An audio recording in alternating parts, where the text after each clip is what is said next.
The call came without ceremony, a single, sterile buzz that sliced through the hushed quiet of his penthouse office.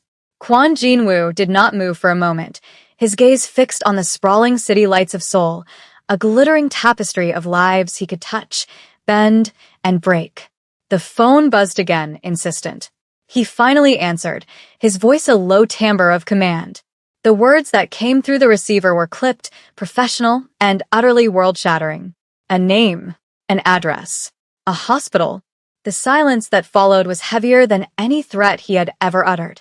He hung up without a word, the phone clattering softly onto the polished obsidian of his desk. For the first time in a decade, the city outside seemed to fade into a meaningless blur. The only thing that was real was her name, echoing in the chambers of a heart he thought had long since turned to stone. Gabrielle. The drive was a violation of every traffic law, a streak of black chrome, and contained fury cutting through the night. His knuckles were white on the steering wheel, his jaw a line of granite. The hospital's fluorescent lights were an assault, too bright, too clean for the violent chaos churning inside him. He moved through the corridors with a predator's grace, his tailored suit a stark contrast to the antiseptic environment. Nurses and doctors parted before him, sensing the invisible, dangerous aura that clung to him like a shroud. He didn't ask for directions. He simply knew where to go, as if some invisible thread, frayed but never fully severed, was pulling him toward her. He stopped outside room 308. He could see her through the small glass window in the door. Gabrielle Laurent. Lying in the narrow bed, swallowed by a pale blue gown, a stark white cast encasing her left arm from wrist to elbow. Her face, even in sleep, was a canvas of muted pain, a constellation of bruises blooming like dark flowers against her deep brown skin. The sight of it, the sheer, brutal fact of her injury, was not a spark. It was an explosion, silent and devastating, deep within his soul. The world narrowed to this single room, to the woman lying broken within it. And in that moment, the man who controlled the city's shadows made a vow that was as absolute as death itself. The person responsible would not just pay. They would be unmade. He pushed the door open, the soft click echoing in the profound stillness of the room. Gabrielle's eyes fluttered open, hazy with medication and pain, before widening slightly as they focused on him. Recognition flickered, followed by a wave of something far more complex. Confusion, weariness, and a deep, historical ache. He saw it all in the slight tightening of her lips. It had been 2 years. 2 years since he had walked away, telling her his world was no place for her light, a decision that had felt like carving out a piece of his own being. He had believed it was to protect her. Seeing her now, so vulnerable and hurt, made that past decision feel like the most profound failure of his life. He moved to her bedside, his presence seeming to shrink the already small room. He didn't speak, not at first. He simply looked, his gaze tracing the ugly purple marks on her cheek, the split in her lower lip, and finally, the rigid plaster encasing her arm. A quiet, guttural sound, almost too low to be heard, escaped his throat. It was the sound of a carefully constructed dam beginning to splinter. "Jin-woo," she whispered, her voice rough, as if it hurt to speak. "What are you doing here?" He reached out, his hand hovering over her uninjured one before he gently, so gently, rested his fingers on hers. Her skin was cool. "I was told you were here," he said, his voice a low rumble, stripped of its usual authority, leaving only a raw, exposed current of emotion. "Gabrielle, tell me who did this to you." Her gaze fell away from his, shifting to the sterile white of the opposite wall. A curtain of silence descended. It was the same silence he knew from her past, the kind that was not empty, but filled with things she felt were too heavy to say aloud. It was the quiet resilience he had once mistaken for fragility. He knew then that pushing her would be a mistake. The monster who had done this had used force. He would not. His thumb stroked the back of her hand, a small, repetitive motion. "I will find them," he said. It was not a threat meant to impress her. It was a simple, immutable statement of fact, as certain as the rising of the sun. A promise sealed in the suffocating quiet of a hospital room. He left her side only when a nurse entered to check her vitals, stepping out into the hallway's antiseptic glare. Minjun was waiting, a ghost in a sharp suit, his expression impassive but his eyes holding the knowledge of the storm his master was barely containing. He stood perfectly still, a folio held in one hand. Jinwoo stopped before him. The transition from the quiet compassion inside the room to the cold fury outside was instantaneous and terrifying. The air around him seemed to drop several degrees. "Report," Jinwoo commanded, his voice clipped, each syllable a shard of ice. Minjun didn't flinch. He had served Jinwoo for 15 years and understood the nuances of his silences, the weight of his single-word commands. Gabrielle Laurent. Admitted 3 hours ago. Blunt force trauma, spiral fracture of the left ulna, multiple contusions. The official police report lists it as a mugging gone wrong.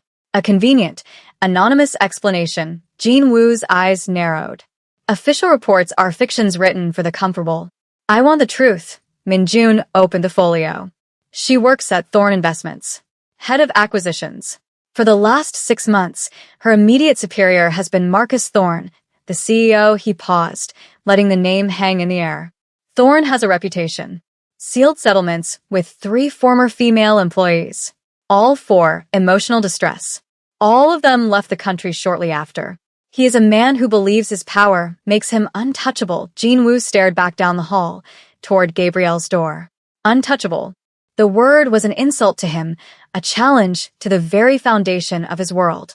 There were 2 kinds of power in this city, the loud, fragile power of men like Thorn, built on glass towers and legal documents, and his own quiet, absolute power, rooted in the shadows, bound by loyalty and fear. Men like Thorn weaponized rules. Jinwoo simply rewrote them. Dig deeper, Jinwoo ordered. I don't want his reputation. I want his secrets. I want his sins, every last one. I want the names of the women he paid for silence. I want his financial skeletons. I want to know where he sleeps, what he fears, and who he trusts. I want to own every pillar his life is built upon. Minjun nodded once. And Mr. Thorn himself? Jinwoo turned his gaze back to his aide, and for a fleeting moment, the mask slipped, revealing the abyss beneath. Do not touch him. He belongs to me. He returned to the room to find Gabrielle awake, staring at the cast on her arm as if it were a foreign object. The pain medication had clearly worn off, leaving her features tight with discomfort. He pulled a chair to her bedside and sat, the silence between them stretching, thick with unspoken history. He remembered the arguments, the final one played out in the sterile elegance of his penthouse. Her pleas for him to leave his life behind, his cold, pragmatic refusal. He had told her she deserved sunlight, not his shadows. He had let her go, believing it was an act of love. Now that act felt like abandonment. You never told me you worked for Thorn, he said softly, breaking the silence. Her head snapped toward him, her eyes sharp with a new kind of fear. Not of him, but for him. Stay away from him, Jinwoo. Please. You don't know what he's like. He's powerful. A bitter, humorless smile touched his lips. The word powerful is relative, Gabrielle. He leaned forward, his voice dropping, forcing her to meet his intense gaze. This was not a mugging. This was him, wasn't it? Tears welled in her eyes, silent and shimmering. She gave a single, almost imperceptible nod. The story came out in broken pieces, a narrative of escalating harassment she had tried to manage with professionalism and grace. Unwanted advances in the boardroom, late-night calls, veiled threats about her career. She had refused him, firmly and repeatedly. Yesterday, after a major deal she had single-handedly closed, he had cornered her in the office parking garage. He had been drunk on power and champagne. He had told her he was rewarding her success. When she fought back, he had grabbed her arm and twisted. The snap of the bone had been sickeningly loud in the concrete echo chamber. I thought I could handle it, she whispered, a tear finally tracing a path down her bruised cheek. I didn't want to be another woman he broke and discarded. I thought I was stronger than that. Jinwoo reached out and carefully wiped the tear away with his thumb. You are, he said, his voice a bedrock of certainty. Your strength was never the question. The failure was a world that allowed a man like that to accumulate power in the first place.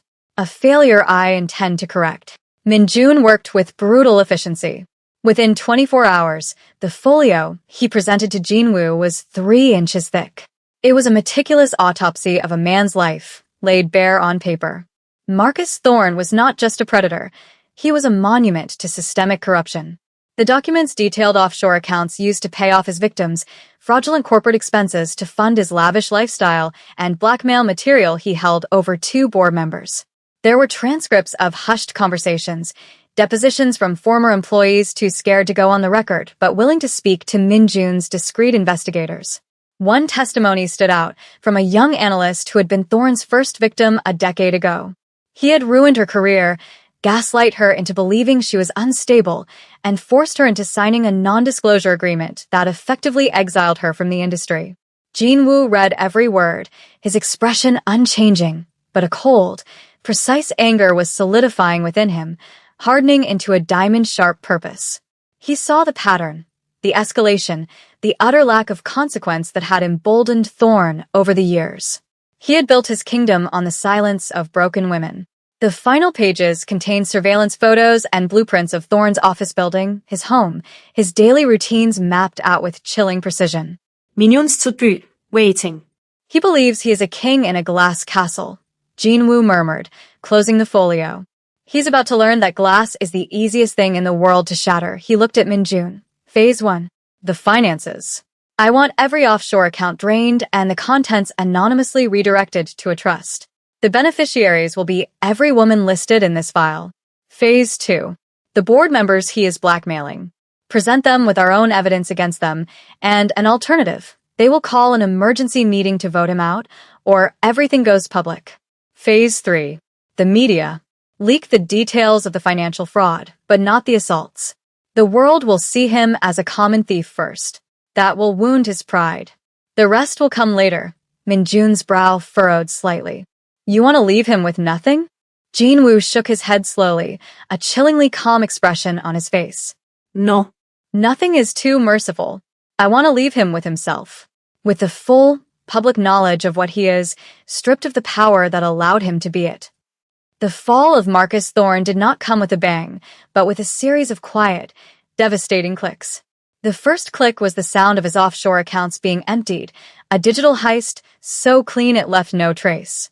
The second was the panicked, early morning call from his bankers. The third, fourth, and fifth were the calls from his board members, their voices cold and distant, informing him of an emergency vote of no confidence. He arrived at his office, a gleaming monument to his ego on the 50th floor, to find his access key denied. The empire he had built began to dissolve around him not in fire, but in a cascade of emails, legal notices, and whispered conversations he was no longer privy to. News alerts began to flash across the city's financial networks. Thorne Investments CEO under investigation for massive fraud. His face was plastered everywhere, not as a titan of industry, but as a common criminal. He was trapped in his glass castle, watching the world he owned turn against him with breathtaking speed. By nightfall, he was a pariah. His lawyers weren't returning his calls. His allies had vanished. He was alone, surrounded by the trappings of a power that had evaporated as if it had never existed. That was when his private assistant, a man Thorne had always treated with casual contempt, informed him he had a visitor. Jinwoo entered the office without a sound, a shadow in a perfect suit. He moved to the vast window, looking down at the city lights, the same view Thorne had considered his birthright just that morning. Thorne, disheveled and reeking of expensive whiskey, stared at him with a mixture of confusion and fear. "Who the hell are you?" he slurred. Jinwoo didn't turn around. "I am the consequence," he said, his voice calm and even. "I am the man who knows about Gabrielle Laurent, and Amelia Reyes, and Sarah Chun, and the others you thought you had erased." Thorne paled, stumbling back a step. The financial ruin was one thing. This was something else entirely. This was an excavation of his soul. "You have no idea who you're dealing with," Thorne blustered, a pathetic echo of his former arrogance. Jinwoo finally turned, his eyes as cold and dark as the abyss between stars. "No, Mr. Thorne. It is you who has no idea. You built your life on the pain of the powerless. You believed that made you strong. Real power is not about what you can take from people. It's about what you can protect. The air in the penthouse office crackled with a terrifying stillness. Marcus Thorne, a man who had commanded boardrooms with an iron fist, now looked like a cornered animal, his bravado stripped away to reveal the whimpering coward beneath. He stared at Jinwoo, trying to place him in the city's hierarchy of power, but he found nothing. This man didn't operate in the public sphere. He was something other, something older and far more dangerous. "What do you want?" Thorne asked, his voice barely a whisper. Money? "I can get you money." Jinwoo gave a slow, deliberate shake of his head. "Your money is already gone. It's in a trust, being distributed to the women whose silence you purchased. Your company is no longer yours. Your reputation is ash. You have nothing left to offer." He took a step forward and Thorne flinched. "I'm not here to negotiate," Jinwoo continued, his voice a low, lethal hum. "I am here to deliver your sentence. You will sign this confession." He slid a single document across the polished desk. "It details everything, not just the fraud but the assaults. You will name every victim and admit to your crimes against them." Thorne stared at the paper as if it were a viper. "And if I don't, you'll kill me?" A faint, almost imperceptible smile touched Jinwoo's lips. It was a terrifying sight. "Death is a release, Mr. Thorne. I am not offering you a release. If you do not sign, the evidence I possess, video, audio, sworn statements, will be delivered not to the police, but to the families of the men you blackmailed and the husbands of the women you assaulted. Your sins will be judged on the street, not in a courtroom. I assure you, that will be a far more painful and prolonged process." He let the implication hang in the air, thick and suffocating. "Sign the paper and you will face a clean, albeit lengthy, prison sentence. Your punishment will be legal, documented, and absolute. You will spend the rest of your life in a small concrete room, a nobody, a ghost. Your name erased from the world you sought to dominate." Thorne's hand trembled as he reached for the pen. It was not a choice. It was the illusion of one. As the ink flowed, sealing his fate, Jinwoo watched with the dispassionate focus of a craftsman finishing his work. Justice, he knew, was not always about vengeance. Sometimes it was simply about balance, about taking a man who saw himself as a god and reminding him, irrevocably, that he was merely a man, and a deeply broken one at that. Back in the quiet of the hospital room, the city's chaos felt a world away. The news was on the television, muted, showing Thorne's face in a grim-looking mugshot. Gabrielle watched it for a moment before turning her gaze to Jinwoo, who sat by her bed, peeling an apple for her with a small, precise knife. The calculated violence of the corporate takedown was gone, replaced by an act of simple, gentle care. "It's over," she said, more a statement of disbelief than a question. "Yes," he confirmed, handing her a perfectly cut slice. "It's over." They sat in a comfortable silence, the unspoken questions of their past finally rising to the surface. "Why did you really leave, Jinwoo?" she asked softly, her eyes searching his. He paused his work, the knife still in his hand. He looked at her, his gaze direct and filled with a regret so profound it was almost tangible. "I thought my world would destroy you," he admitted, his voice low. "I saw your light, your goodness, and I believed my darkness would inevitably extinguish it. I thought setting you free was the only way to protect you. You were wrong," she said, her voice firm, without accusation. "You didn't give me a choice. You decided what I could handle. My fight with Thorne, I did that on my own for months. I am not as fragile as you thought I was." He knew she was right. His attempt to protect her had been rooted in a form of arrogance, a belief that he knew what was best. He had underestimated her strength, the very quality he had always admired most. He placed the knife and the half-peeled apple on the bedside table and took her uninjured hand in his touch infinitely tender. "I know," he whispered. "I have been a fool." He leaned in slowly, giving her every opportunity to pull away. She didn't.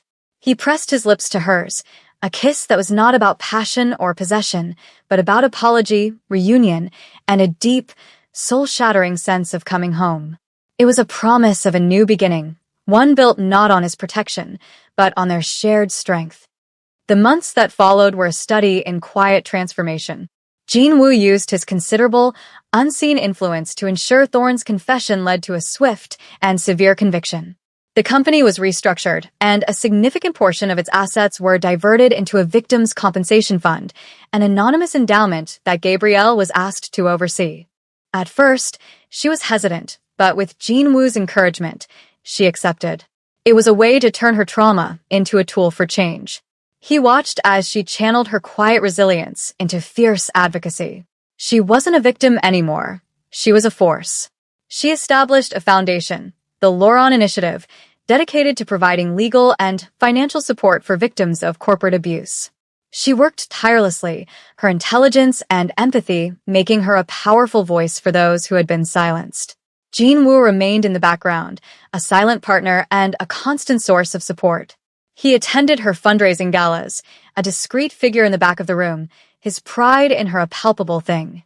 Their relationship blossomed in this new space of equality. He learned to share his world with her, not just the danger, but the quiet moments in between. They spent evenings in his penthouse, not as a fortress to keep the world out, but as a home. She would read over legal briefs while he would handle his own, darker business in another room, but they always came back together. Their love was no longer about a powerful man protecting a vulnerable woman. It was about two strong, complex individuals finding balance, healing each other's old wounds. He taught her about strategy and leverage. She taught him about grace and forgiveness. The scars on her skin faded, but the strength they represented became a permanent part of her, a beautiful testament to her survival. He found himself changing, too. The cold, controlled menace was still there, a necessary tool of his trade, but with her, a warmth he thought long dead was rekindled. Her presence smoothed his jagged edges, reminding him of the man he was before power became his identity. Years passed. The Laurent Initiative became a national powerhouse, a beacon of hope that had helped thousands and fundamentally changed corporate accountability laws. Gabrielle Laurent was no longer just a survivor. She was a titan, her name synonymous with justice and reform. She stood at a podium in a grand ballroom, addressing a captivated audience of lawmakers, philanthropists, and fellow advocates. Her voice was clear and confident, filled with a strength that resonated to the farthest corner of the room. She wore a stunning crimson dress, her arm, long since healed, adorned with a simple, elegant bracelet, a gift from him. In the shadows at the back of the room, Jean Woo watched, his face impassive to any casual observer, but his eyes held an ocean of love and pride.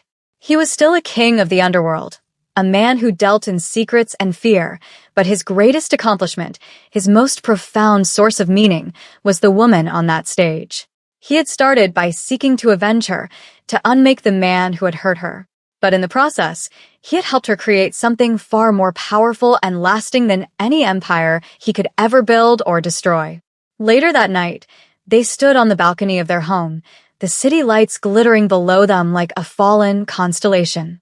She leaned her head against his shoulder, her hand finding his. "Do you ever regret it?" she asked softly. "The things you had to do?" He looked down at their intertwined fingers, then out at the sprawling metropolis. "I regret that the world is a place where such things are necessary," he said, his voice a low rumble. "But I have never, for a single moment, regretted protecting you." He turned to face her, cupping her cheek. "You saved me, Gabrielle. You took the justice ideal in, which is often brutal and temporary, and you transformed it into something that endures. You built a legacy out of your pain," she smiled, a radiant, genuine smile that still made his heart ache. "We built it," she corrected gently.